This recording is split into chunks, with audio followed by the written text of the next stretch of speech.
കൂടുതൽ വാർത്തകളും വീഡിയോകളും കാണാൻ ഈ ചാനൽ സബ്സ്ക്രൈബ് ചെയ്യുക. കൂടെ ബെൽ ബട്ടൺ അമർത്തുക. Please subscribe our channel. നമസ്കാരം എല്ലാ മാന്യ പ്രേക്ഷകർക്കും എല്ലാ ജ്യോതിഷ വിശ്വാസികൾക്കും എന്നെ ഇഷ്ടപ്പെടുന്നവർക്കും ഏഷ്യ ലൈവ് ചാനലിലേക്ക് നിശ്ചയവുമായ സ്വാഗതം.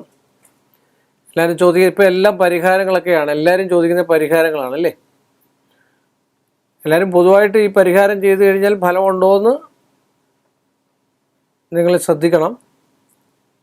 ഒരു കൂടി വന്ന ഒരു 10% 15% ഫലങ്ങളൊക്കെ വരത്തുള്ളൂ. എന്നാലും ദൃഷ്ടിദോഷം മാറാനായിട്ട് നമ്മളെപ്പോഴും പറഞ്ഞിട്ടുള്ള കണ്ണ് കിട്ടുക, ദൃഷ്ടി. ഒരാളെന്തെങ്കിലും ഒരു സാധനത്തെക്കുറിച്ചോ സ്ഥാവര ജംഗ വസ്തുക്കളെ കുറിച്ചോ കൃഷിയെക്കുറിച്ചോ മറ്റു കാര്യങ്ങളെക്കുറിച്ചോ അവരുടെ നാക്കുകൊണ്ട് പറഞ്ഞു കഴിഞ്ഞാൽ, അവരുടെ കണ്ണുകൊണ്ട് നോക്കിക്കഴിഞ്ഞാൽ അതിന് നാശം സംഭവിക്കുക. അതാണ് നമ്മൾ ദൃഷ്ടിദോഷം. ദൃഷ്ടി കൊണ്ട് നോക്കിക്കഴിഞ്ഞു കഴിഞ്ഞാൽ ഉള്ള ദൃഷ്ടിദോഷം. ചില ആൾക്കാരൊക്കെ നോക്കിയിട്ട് എന്തെങ്കിലും ഒന്ന് പറഞ്ഞു കഴിഞ്ഞാൽ നമ്മൾ കരിഞ്ഞു പോവും. തമാശക്ക് പറഞ്ഞല്ല, ആര്യ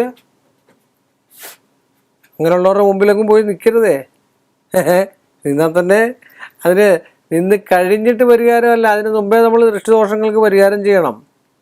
ഒരു നല്ലൊരു ഡാൻസ് കാണുക, നല്ലൊരു അഭിനയം കാണുക, നല്ലൊരു കായികപരമായിട്ട് ഓട്ടം ചാട്ടം ഇത് കാണുക, നല്ലൊരു കയ്യക്ഷരം കാണുക, നല്ലൊരു പാട്ട് കേൾക്കുക.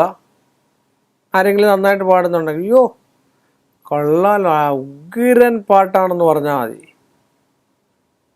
രണ്ടാം ദിവസം പാടാൻ പറ്റത്തില്ല. നല്ലൊരു ഷർട്ട് ഇടുക, നല്ല സുന്ദരമായൊരു ചുടിദാർ ഇടുക. ഇതൊക്കെ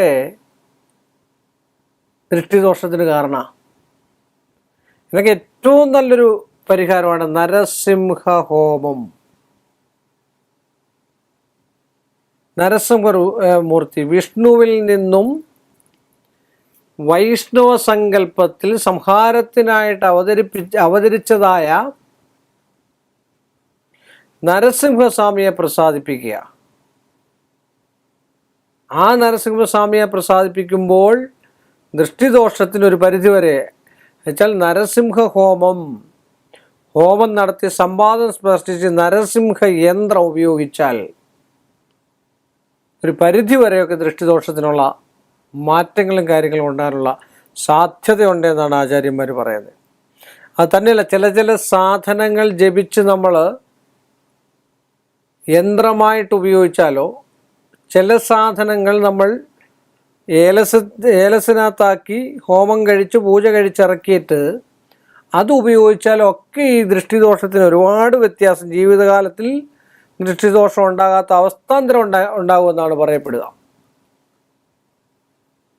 സൗമ്യമായിട്ട് നിൽക്കുന്നവർക്ക് പോലും ദൃഷ്ടിദോഷം ഉണ്ടാകും. ചുമ്മാ ഒരു കല്യാണത്തിന് പോയിരിക്കുന്ന ആരോടും മിണ്ടുമൊന്നും വേണ്ട, എനിക്ക് നോക്കിയിട്ട് കൊള്ളാമല്ലോ, ഇന്നത്തെ ഡ്രസ്സ് കറുപ്പും ആണല്ലോ, വേറൊരാളോട് പറഞ്ഞാലും മതി, അന്നത്തെ ദിവസം കിടപ്പിലായി. നല്ലതായിട്ട് വാഹനം ഒന്ന് ഓടിച്ചാൽ മതി, എവിടെയെങ്കിലും കൊണ്ട് തട്ടുവോ മുട്ടുവോ വെച്ച് നല്ലതായിട്ട് ഓടിക്കുന്നുണ്ടല്ലോ, നല്ല പ്രാക്ടീസ് ആണല്ലോ, നല്ല ഉത്തമമാണല്ലോ എന്ന് പറഞ്ഞാൽ പോയി. അത്രയ്ക്ക് ദൃഷ്ടി പതിപ്പിക്കുന്ന ദൃഷ്ടിയുള്ള ആൾക്കാരുണ്ട്.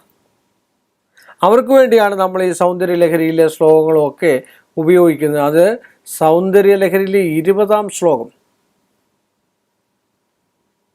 നിത്യവും ജപിച്ചെടുക്കുക. അതുപോലെ തന്നെ നരസിംഹ മന്ത്രം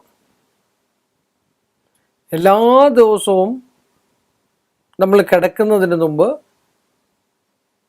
ഒരു 16 രൂപയെങ്കിലും, ഏറ്റവും കുറഞ്ഞത്, പിന്നെ 21 108 ഒക്കെ നമുക്ക് ജപിക്കാം. ഒരു 16 രൂപയെങ്കിലും ഏറ്റവും കൂടുതൽ ജപിക്കുന്നത് ഏറ്റവും ഉത്തമമായിരിക്കും നരസിംഹ മന്ത്രം ജപിച്ചു കിടക്കുന്നത്. അതുപോലെ ഓം നമോ നാരായണ ജപിച്ചു കിടക്കുന്നതും ദൃഷ്ടിദോഷത്തിന് ഒരു പരിധി വരെയുള്ള കുഴപ്പങ്ങൾക്ക് അല്ലെ മാർഗങ്ങൾ ഉണ്ടാക്കി തരുന്നതായിട്ടുള്ള ഒരു അവസ്ഥയാണ് കാണപ്പെടുന്നത്. നമുക്ക് എല്ലാത്തിനും ദൃഷ്ടിദോഷം, ഒരു വീടിന് ദൃഷ്ടിദോഷം കിട്ടും, പിന്നെ ആ പണി പിന്നെ പൂർത്തീകരിക്കത്തില്ല. ഒരു മൃഗത്തിൻ്റെ ദൃഷ്ടിദോഷം കിട്ടും, പിന്നെ അത് പൂർത്തീകരിക്കത്തില്ല. ഒരു പാചകത്തിന് ദൃഷ്ടിദോഷം കിട്ടും, നല്ലൊരു പാചകത്തിന്. ഒരു കല്യാണ പാചകമോ എന്തെങ്കിലും ചെയ്തു കഴിഞ്ഞാൽ അതിന് ദൃഷ്ടിദോഷം കിട്ടും. എല്ലാം ദൃഷ്ടിദോഷം എന്നാണ് പറയുന്നത് അല്ലേ?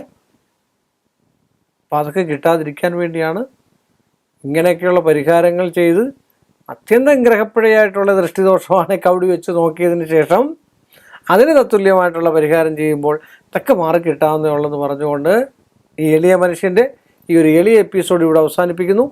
വീണ്ടും നമ്മൾ തമ്മിൽ കാണുന്നവരെ എല്ലാ മാന്യ പ്രേക്ഷകർക്കും എൻ്റെ നിസ്സയവുമായ നന്ദിയും കടപ്പാടും.